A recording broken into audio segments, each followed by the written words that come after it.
Darkcast Network, bringing our indie podcasts out of the shadows.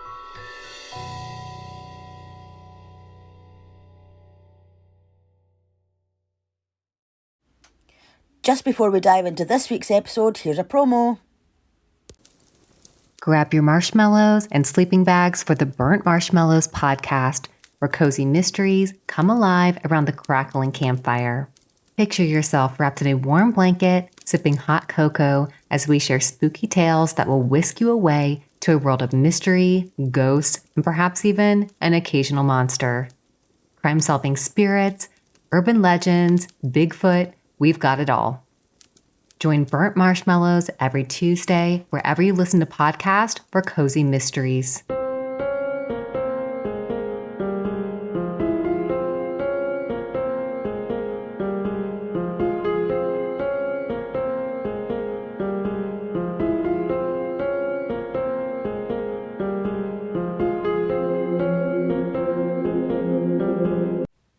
Hello and welcome to CrimeDivers. I'm Laura. And I'm Jill. And welcome back. Hello everybody, welcome to today's episode, which is a lot-a-sode today. It is a lot of sode, but before we get started, we'd just like to take a minute just to thank our latest member of Patreon, which is Josette. She also bought us a coffee. Oh, thanks Josette, that's really kind of you. So I hope that you have had a chance to go on and listen to our Patreon content. Well, at least, because there is actually, I was actually going to count how many bonus episodes we have, and I forgot. Oh dear. But we do have quite a lot of bonus episodes now, don't we? Because we've had the Patreon for maybe a couple of years now. So we release episodes, 2 extra bonus episodes a month. So times that by, 24 or whatever, for 24 months. And that's a lot of episodes. That is a lot of episodes. It's like 48 episodes. Yeah, but I don't even know if it is 2 years or if it's... But anyway, there is plenty of content on there. And also for anyone, obviously, that doesn't know, that Jill has started a little series on Patreon. Mm-hmm. And what is it, Jill? Tell us. Mysterious episodes. So this, I've only done maybe about 4 so far, I think. I'll tell you what they are in a minute. But yeah, I decided to do ones that... Because I know a lot of people don't like sort of unsolved cases. Mm-hmm. So rather than... And although we haven't done that many, we have done some on the main feed. Yeah. But then I thought, well, do you know what? Why don't we... I'll just do it on Patreon, like once a month. Yeah. I'll just do some mysterious ones. So it's like, maybe a mysterious disappearance or maybe somebody has died like in a mysterious way. Mm-hmm. So I'm just trying to think which ones I've done. So I did, the last one that I did was Bryce Laspisa, the mysterious disappearance of Bryce Laspisa. Sorry, that's really hard to pronounce. Mm-hmm. He went to his girlfriend's one night to break up with her, and then apparently was driving home to his parents' house and never arrived, even though, That was a very interesting episode, that one. That left a lot of unanswered questions. Yeah, because people were saying it. He was just sitting in his car for hours on end, and whenever anybody asked him if he was okay, he was like, yeah, I'm fine. Mm-hmm. And his parents kept speaking to him on the phone and saying, just get home, just come home. And he never arrived. No, he didn't, so, sadly. Yeah, that was one that I just did. I also did the mysterious death of Phoebe Hanschuk, which... she was a girl from Australia, and she actually died from going down a garbage chute. Yes, oh yes. Yeah, and that was just really, there was all the questions of how did she get in the garbage chute. That was very strange. So we don't know how... We know how she died, but we don't know the circumstances surrounding it. Yeah, how it came about. How it came about. We also did the disappearance of the Beaumont children. Yes. They were three little children who went to the beach one day in Australia. Yeah. And they just disappeared, never been seen again. Mm-hmm. And it wasn't the girl that was hogtied, was it? Which one was it? Was that one of our mysterious ones? Was it? You got me now. I think that was the first one you did. Yeah, the first one I did. Her name is on the tip of my tongue. It was a mysterious death, and it was ruled as suicide. No, hang on. There's another one as well that I've just remembered. Ellen Greenberg, that was one I done last month.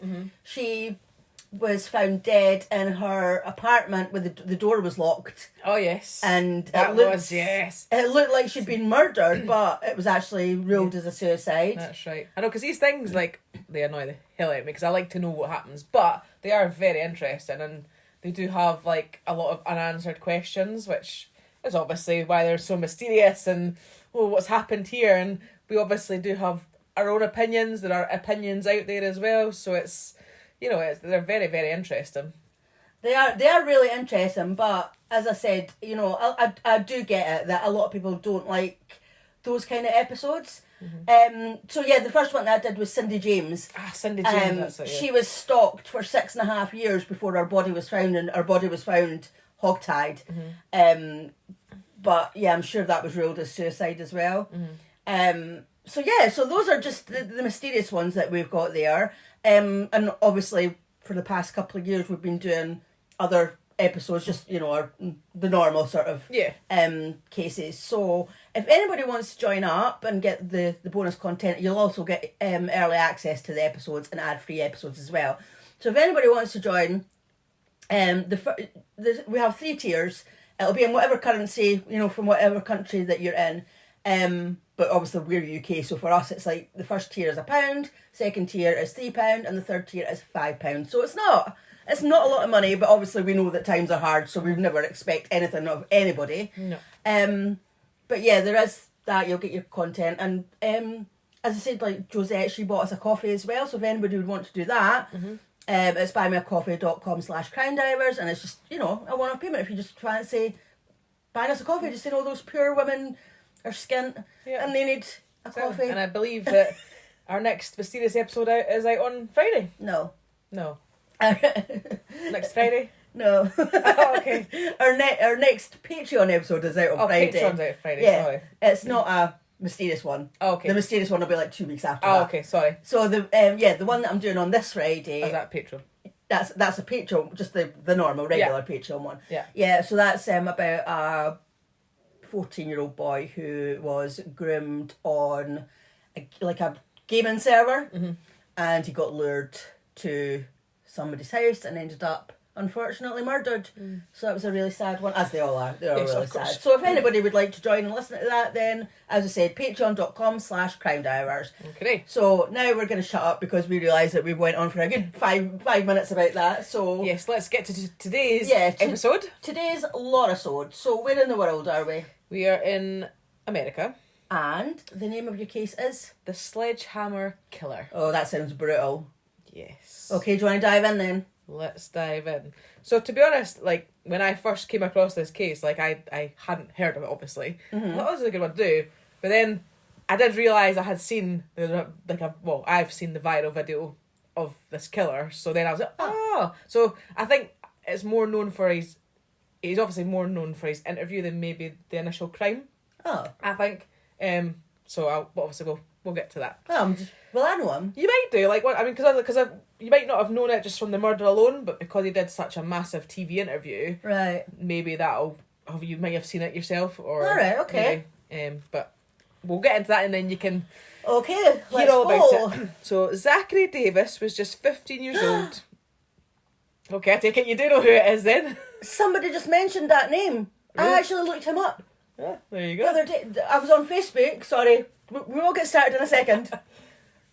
A few days ago, I was on Facebook, and it was on one of the, on a few true crime groups and whatnot. And somebody put up a post saying, now I'm going to have to ask you if this is the same person now, because now I'm wondering, is it the guy that's got a really funny voice? I would actually describe him as, I don't know if anybody would agree with me, but when I heard him talk, he reminds me almost like a Batman type talk with a really. That is the same guy then. Yeah, well, somebody had put up a post up saying something about the Zachary Davis. Do you think his voice is put on? So that's when I was like, oh, what are they talking about? So I did look it up, and I looked up the video to hear his voice. There you go. How much a coincidence is that? Total coincidence. That is mad. Maybe that's how, because obviously I was just searching for some cases to do, and then I came across the interview. Yeah. And I was like, oh. And then I think I had seen it before, like, time ago, but I must have just skipped past it and never really took any notice. And I thought, oh, actually, I'm going to look into that a bit more. And I thought, I'm going to do that one. I've never seen it before until just a few days ago, so that is absolutely mad. Anyway, let's get into it. Let's get into it this time. Sorry. So Zachary Davis was just 15 years old when he committed one of the most cold and senseless murders. It was a few years after that this emotionless killer would go viral on the internet after giving a very sinister, creepy interview to Dr. Phil. Dr. Phil, that's who it was, yeah. So for anyone who doesn't know who Dr. Phil is, he's an American sort of talk show host, and he seems to have like these very interesting people on, like, that talk about, well, obviously like anything killers and I don't know, long lost parents, and I don't know, just I've seen clips. I've never actually watched it because it is an American one, but I've seen like TikToks. Yeah. You see random TikToks of him doing interviews with people, and I remember him. I think he's quite straight talking, and I remember he told some girl off. It's kind of like a Jeremy Kyle for UK. Like anybody that listened to Jeremy Kyle in the UK, it's probably a bit like that, but maybe not as much as in like loads of guests on fighting and all the rest of the Jeremy Kyle is. Jeremy Kyle's more like Jerry Springer. Well, yeah, probably. But anyway, it's that sort of thing anyway. So today we're in a place called Hendersonville in Tennessee, and it was 2012 and home to the Davis family. There was Dad Chris, Mum Melanie, and their two boys, Josh and Zachary. There was only about a year and a bit apart in age, so they were really close growing up. And, for brothers, they actually got on really well. They were more like best friends, really, rather than, brothers. They would always hang out and they'd always play together. So the Davis family in general, they just seemed like a normal, happy family. Well, apart from Zachary. He was a bit of a tricky one. He was always quite quiet and shy. He was very emotional as a child and quite clingy. He just seemed very sad a lot of the time as well. And as he got older, he started showing clear symptoms of mental illness. And that made it apparent that he had probably been suffering from mental illness all his life, but obviously it just hadn't really been picked up on. Because again, we're only in 2012, but, it's still... Mental health wasn't such a thing back then, even back then. I think it's only really been in the last few years that that people are picking up on it more now. So he probably was suffering from something, from mental illness probably all his life. So it was quite a struggle for the family, but they were getting by. And of course they did seek help from the doctor. So they did try to manage the situation. But sadly in 2009, Dad Chris, he passed away from ALS motor neuron disease, or Lugridge's disease. I'm not sure that's how you pronounce it, as it's also called that. But for anyone who doesn't know what it is, it's a degenerative disease that attacks the muscles, right? And it can be quite a long process, and in the end, like, the person can't walk, they can't talk, probably can't swallow. It's just a totally horrible disease. That sounds horrendous. Yeah, I think their mind's still there. Yeah. It's just like their body's not functioning. I mean, that must be horrific. Yeah, definitely. For family and for the person who's going through it as well. Of course. So, of course, it really affected the whole family, but especially Zachary, as he was already suffering with his mental health as it was. He was at an all-time low, and he found it really hard to function day to day. So he did end up being hospitalised a few times. And at the age of 11, Zachary was diagnosed with depression and psychosis. And he was given a therapist, and he attended 4 therapy sessions, but then for some reason his mum stopped taking him. So, because obviously at the end of the 11-year-old, he wasn't going to stop himself. Yeah, of course. He needed his mum to take him, but she did stop taking him. But I'm not really sure why. I didn't find anything to sort of say why. I don't know if she just thought, oh, it's all right now, or I don't know why she didn't commit to that. If she sought the help in the first place, but I'm not sure why. Right. He stopped going. So Zachary, he just had to get on with a normal life. He still went to school, but he wouldn't really speak to anyone. Everyone just thought he was like quite weird because he just made no effort with anyone. If he was smiled at, he wouldn't smile back. He would just look at them and then look away. He would never really make conversation with anyone. And if he was spoken to, he would only reply if he absolutely had to. Right. So I suppose, if he was like asked a question in class or whatever, he replied to that. But if he could get away without having a conversation with anybody, he pretty much did, I think. Okay. And obviously when he did talk, it would be like in a really low whisper. Like he wouldn't really project his voice very... So did he always talk like the way that he talked in that video? It seems to be. I mean, obviously I haven't heard him talk. All I know is that obviously at school he did talk in a low whisper, which is what he does talk like in the interviews. So I can only say possibly that is how he generally talks. Because going back to how I first came about, when I saw it on that post on Facebook, that's one of the questions that the poster was asking, was saying, I wonder if he's always spoke like that, or if that's something to do with after the crime, or Yeah. Is that a mental health thing? Like, you know. Well, I think it probably is, like, Yeah. said about, let's say, you know, he didn't really want to talk to anybody at school, so maybe when he did talk, he didn't have the confidence, and it was like a very quiet whisper. So, I mean, to me, it does sound like he did have, whether it was at that exact tone, I don't know, but he definitely probably didn't talk, like, confidently and normally, maybe like, you know, the average person would, I suppose. So, you know, he didn't really have any friends either, other than his brother Josh, which sadly, you know, obviously was no surprise due to his lack of social interaction. He just didn't enjoy spending time with other people, so he was a bit of a loner. He did seem okay about being a loner though. Like it's like he didn't want friends. So I mean, it wasn't Fair enough. Much that. I mean, maybe if he'd made more of an effort, he might have been able to make more friends. But he clearly didn't want to make friends, so he was okay with that.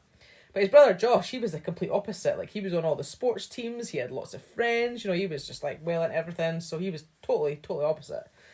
So Zachary, which I had to laugh for a wee minute, but obviously this is very serious, but he was very into true crime. But he was like unhealthily obsessed with it. Okay. He would totally idolise the killers. Oh, right, that's not us. No, that's not us. He didn't have empathy for victims. Right, which obviously is not us. You know, it was more about the killers and in his mind how cool they were. So, yeah. So he was obsessed with, like, killers, not the... Yeah. Completely different to us. Yes, exactly. He actually had a notebook in which he would like to write in quite often.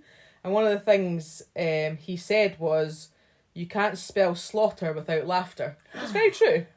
Yeah, I know, but that's awful. To even think of that. Yeah. That's awful. Exactly. You know, so he would carry his notebooks around everywhere with him, just writing down his feelings about what was going on in his life. Mm-hmm.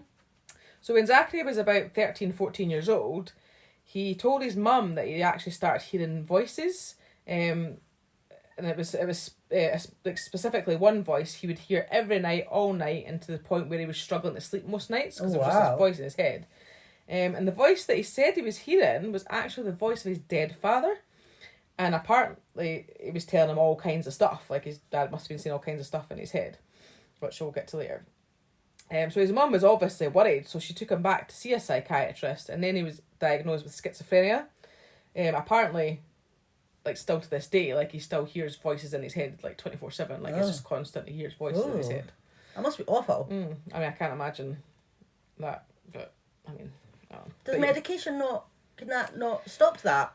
Well, I don't know why I'm asking you, because you don't know either, because, you know... Well, because that's what I'm about to say, because obviously over the next few years, Zachary's mental state continued to deteriorate, and he wasn't really getting much help, and he wasn't medicated as far as I know. Right, okay. So when you go back to medicating, it didn't seem like he was on medication for that. Right. So whether there's something that can help, I'm not sure, but in this case it didn't seem like he was getting any medication to help deal with that.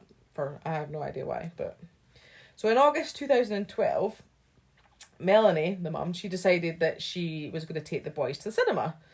You know, she still tried to take them to do fun things, you know, whenever she could, you know, still want to be a good mum and try and take them to do stuff.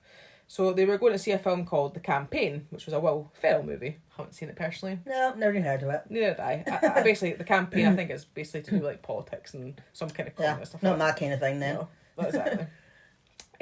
So on August the 10th, Laura's birthday. My birthday. She just totally paused there so that I would say that. You just banged your head. Yeah, I did, yeah. Idiot. Yes, I did pause because it was on August the 10th, 2012. Which actually I know where I was that day. Okay, where were you? I was actually in Wales, in Cardiff, because I was away for my birthday weekend. Were you? And I think the Olympics was on, actually, the 2012 Olympics in London, because I remember lying on big giant beanbags in Cardiff Town Centre. I remember that you went there. See, there you go. My God, So both of us remembered something. I mean, I don't know. I don't remember what I did on any other birthday, but that one just seemed to stick in my head. Well, I'll actually tell you, totally off topic, but I think on your birthday I was just about to move in here. Because I think I moved in on the 12th. Oh well, there you go. There you go. Ooh, go us for good memories. I know, hey, we can remember 11 years ago. I mean, to be fair, the reason we're like so celebrated because we actually both have terrible memories. We do, we have it's really surprising when we remember stuff. I know, I've actually just realised I think Laura's is worse than mine. Yeah, I think and you're Laura right. used to always go on at me about how bad my memory was. I think mine's just getting just as bad, to be honest. But Anyway, back to the topic. So, on August the 10th, right, Laura's birthday. Yep, 2012, they headed off to the cinema. They enjoyed the film and then they just, they headed home. So it was quite late, so they'd all just gone off to their bedrooms, each, to their individual bedrooms, and, were heading to bed for the night. However, Zachary had other intentions. He started to pack a backpack, and it was full of notebooks and pens, a toothbrush, a change of clothes. He also packed a ski mask, gloves, a claw hammer, and a knife. He zipped up his bag and he headed down to the garage because Zachary knew that was where a very big sledgehammer was. Oh. So he grabbed it, and around 11 p.m. he headed straight to his mum's bedroom. He opened the door and he stood there for a second just looking right at her. She was already fast asleep and the lights were off. And obviously in an interview later he said that his mind was completely clear at that point in time. Mm-hmm. He walked over to her as she slept, he raised the sledgehammer over his head, and then he just started hitting his mother over and over again as hard as he possibly could. Oh my goodness. Mm-hmm. He was doing it with such force that her blood was splattering everywhere. All over the walls, all over the bed, and all over him. And it wasn't even just blood. It was pieces of brain matter he had crushed through her skull, and the brain matter was splatting on the walls and on his top and everywhere. Zachary had said that his mum had woken up after the first or second blow, but never made a sound. I mean, to be fair, she probably couldn't make a sound because she just started seizing. Her eyes were open, and Zachary said he just looked into her eyes, but obviously there was just nothing. He just carried on carrying out his brutal attack. He said that the whole time he was carrying out this brutal attack, he was laughing. He actually said it was like a celebratory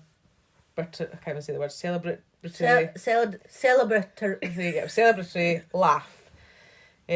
As you will most likely guess, Melanie was dead. Yeah. Oh, that's horrendous. I know. But Zachary wasn't obviously finished there. His older brother Josh, who was 16 at the time, was still alive and asleep in his bedroom. And Zachary had a plan for him too. So once he had finished killing his mother, Zachary walked downstairs, taking the blood-soaked sledgehammer with him, dripping with blood, and he just leaves it in the laundry room. Now, there is a few differences of opinion on the details of what happened next, but the story is still the same. Mm-hmm. So some sources say that he went and grabbed gasoline, but other sources say that he grabbed whiskey. But it was something flammable that he grabbed. Yeah. So it's just a difference of opinion of what it actually was.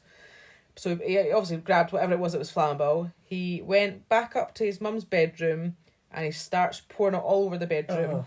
And he's planning to burn the evidence, basically. So before he did that, he went to a games room that they had upstairs and he covered that in flammable liquid as well. And he then set fire to both rooms. He grabbed his backpack and left the house with his dead mother and brother who was still alive inside. So he just... That's horrendous. Mm-hmm. So things didn't go to plan, as obviously he was hoping the fire would get rid of any evidence connecting him to his mother's murder and also get rid of his brother. He had made one vital error as he was leaving the house. After setting the fires in the two rooms, he actually closed both the doors. So this meant that the fire didn't spread as easy. Right, yeah. And this actually meant that the smoke detectors went off before the fire actually escaped to his room. So that was a bit of an error in his... Why did he shut the doors? Well, obviously I have no idea. Well, yeah. I mean... I was just thinking out loud. Yeah, I mean, I don't know why if you want a fire to spread, well, why would you be opening the doors? But thank God he did, because that probably saved Josh's life. Oh, so I just bit my tongue. Sorry. So he never died. Yeah, so because the smoke detectors went off, woke Josh up, so he jumped out of bed and he ran to his mum's room to go and wake her up. Oh my God, can you imagine? Yeah, but of course he finds his mum covered in blood and dead on the bed, as well as obviously the fire going on.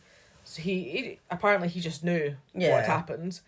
So he knew there was nothing that he could do. So he actually ran out of the house and he ran to a neighbour and called 911. So the emergency services arrived and put out the fire, and Melanie was, of course, pronounced dead at the scene. So police started talking to Josh about what could have happened, and straight away he tells them that his younger brother Zachary is seriously mentally ill, is missing, and he wasn't in the house fire. So a missing persons alert was sent out to every police officer in the area, so they were all on the lookout for him. So, of course, they started just to keep an eye out, see if anybody could see him. And he was eventually found the next morning. He was about 10 miles from home, and it's actually thought that he'd just been walking the whole time. Like he just left the house and walked. Apparently he had stopped every now and again to write in his notebook, but other than that he'd obviously just carried on walking. So when he was found, he was still covered in blood, so he hadn't changed his clothes despite having a spare pair of clothes in his backpack, but he hadn't actually bothered to change his clothes, so he was still walking with blood-stained clothes. That was helpful to the police though, as they knew they immediately had their killer. So Zachary was arrested and taken down to the police station, and he immediately confessed to everything, to murdering his mother with a sledgehammer and his brother in a house fire, because at that moment he thought his brother was dead. Right, okay. He obviously didn't realise That he'd survived. that he survived. So he gave the police all the information that they needed, although he was very emotional. There was not 1 ounce of guilt or remorse. He was just so cold. There was no emotional attachment to the victim or crime, and it was almost like he was just telling a story that someone else had done. Like there was just no emotion whatsoever. So police, of course, asked him why he had done it, and Zachary said that he felt his mother had to die because she wasn't a good mother. She didn't look after him and his brother properly, and he thought that there was no point trying to communicate that to her, like what he thought about her. He just thought that she wouldn't listen, and his only option was to kill her. But that wasn't the only factor, though, because remember I said that the voices of his dead father at night time. Apparently the voice was saying things mostly about his mum.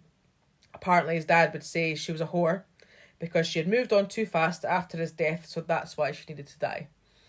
Okay. So apparently that was the voices that he was obviously hearing, which, I mean, the thing is, I think he obviously just, his mum, I think she left them to, like cook some of their own meals or do their own washing, and I mean, obviously they're still teenage boys, but I don't think they should be incapable of doing some stuff. I mean, I know your mum's going to do a lot of stuff for you, but to me it's almost like when you're just helping a bit, you're doing your part. So well, to me that's part of growing up. Well, exactly, you're learning to sort of do your own thing, so I find that that's bit preparing you for adulthood. Yeah, I mean, whether it was, I don't know, maybe, because at the end of the day, they'd been through a huge trauma as a family with losing the father, of course, as well. So, I mean, maybe his mum was struggling, and obviously he's struggling with his mental health. So, it might not be that she was being lazy and didn't want to help bring them up. Because, I mean, as I said to you, she tried to do fun things with them. So she obviously did care about her kids.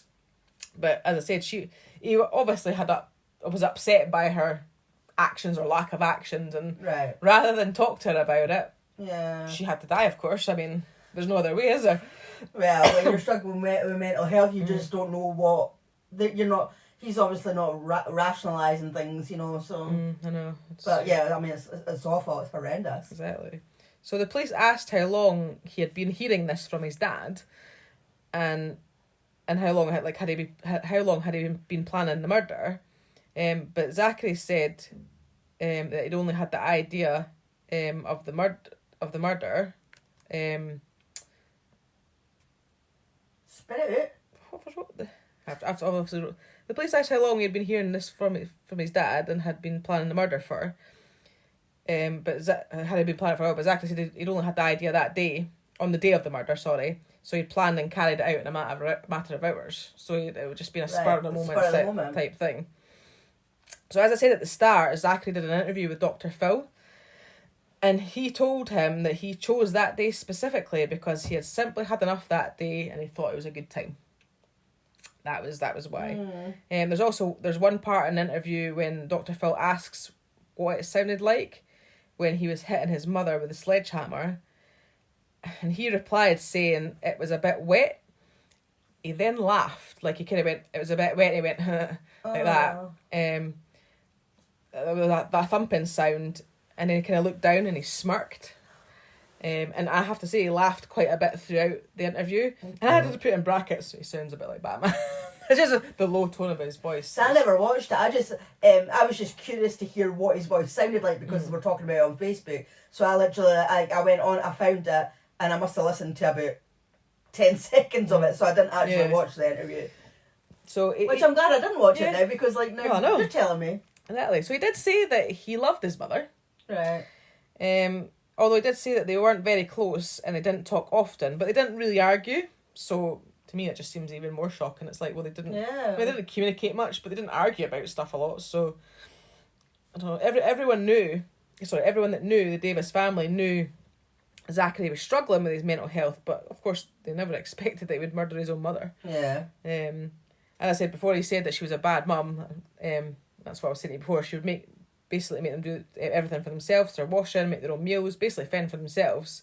And it seemed to start around the time that their father died, and he said that she just stopped being a mum to us. So maybe she was probably struggling with her own grief, I think, as well. I would think so, of course. And I don't know, maybe because of his mental, maybe he couldn't understand that or see that. I don't know. I mean, even the fact that he's a teenager as well, even without the mental health issue, I think because you've grown up with your mum doing everything for you, and if she just kind of all of a sudden stops, maybe you would struggle. You know, like even when he knows, right, my dad's died, but they'll the boys will have their own grief as well, so they're maybe not seeing her grief because they're in their own grief. And so in my opinion, I just feel like that's probably what happened, is that obviously, because I mean, it's not even probably the fact that she died, but anyone that knows motor neuron disease, it probably has quite a bad effect on the family as well. So she probably would have been, doing everything. So they've been struggling for a long time. Yeah, struggling for a long time.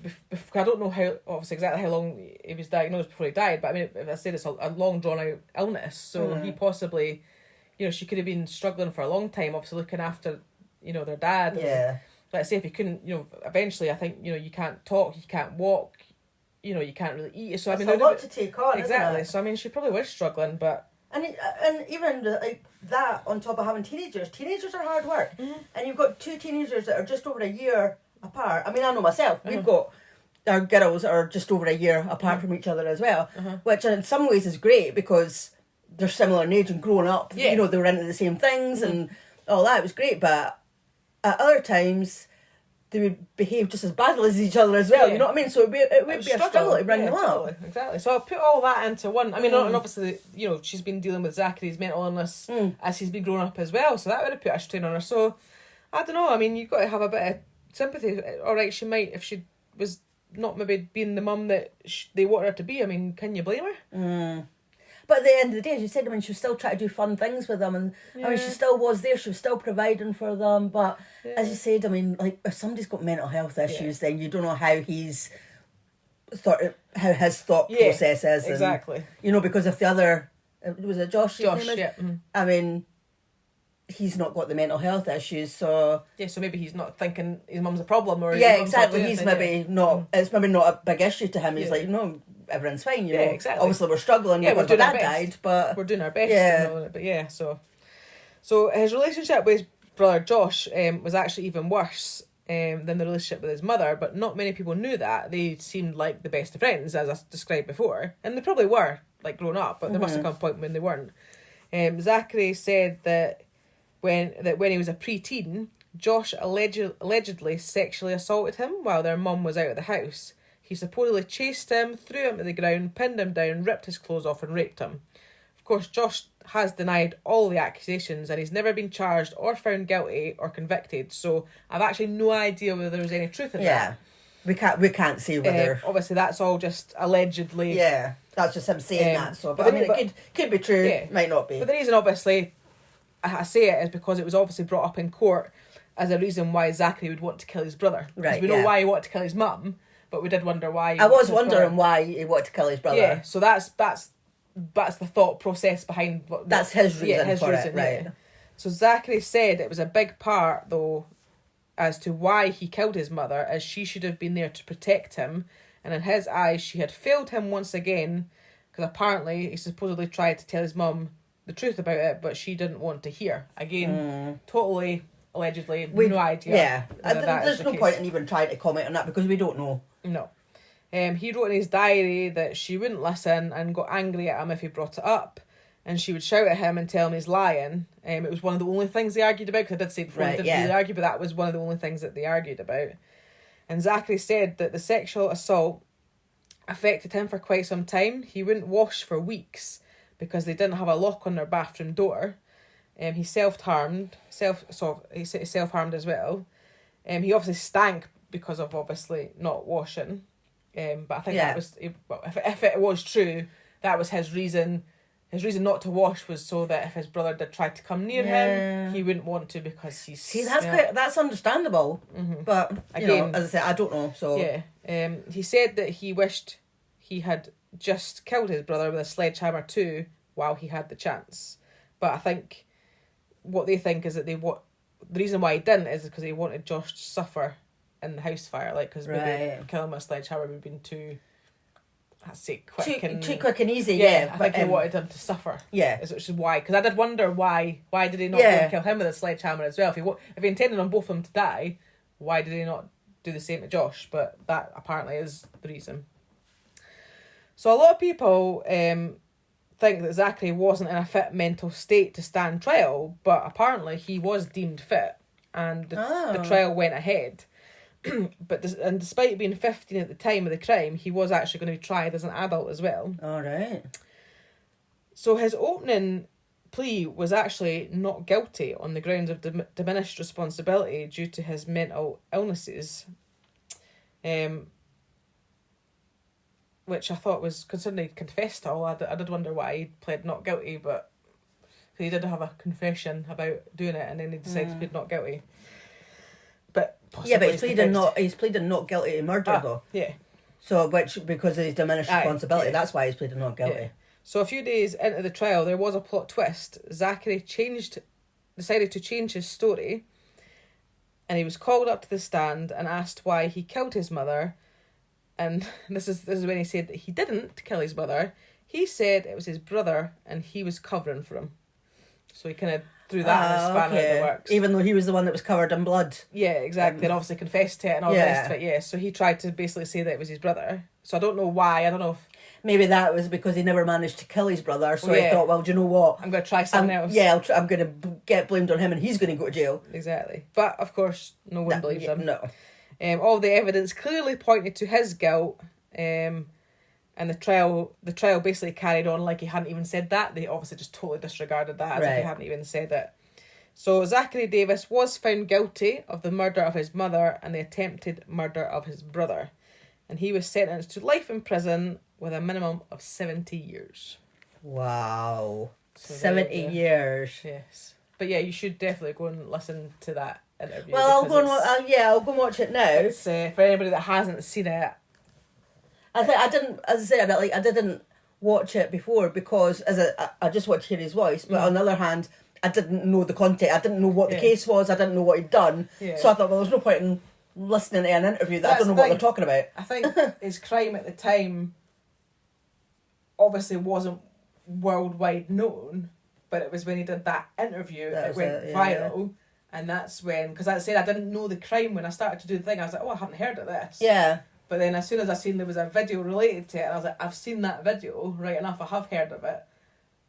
And I was like, oh, so I just thought it was quite an interesting one. But yeah, his voice is just like really like low and slow. And... So like people on the Facebook were wondering if he was putting it on. I mean, it does sound like it could be a put on voice, but as I say, just going from what I found about when he was at school and he'd obviously spoken a low whisper, he obviously has a quieter voice, maybe, or he's always had a quieter voice. So I don't know how put on maybe it was for that, but it certainly has evidence of having a sort of low whispered voice. But just sounds really creepy, and I think it is very creepy. Knowing that this man, whatever, I don't know how old he was when he did the interview, but knowing that he's killed somebody, like his own mum, like, and he was 15 when he did that. Yeah, so for him to do that, added to that voice, that is really scary. Definitely.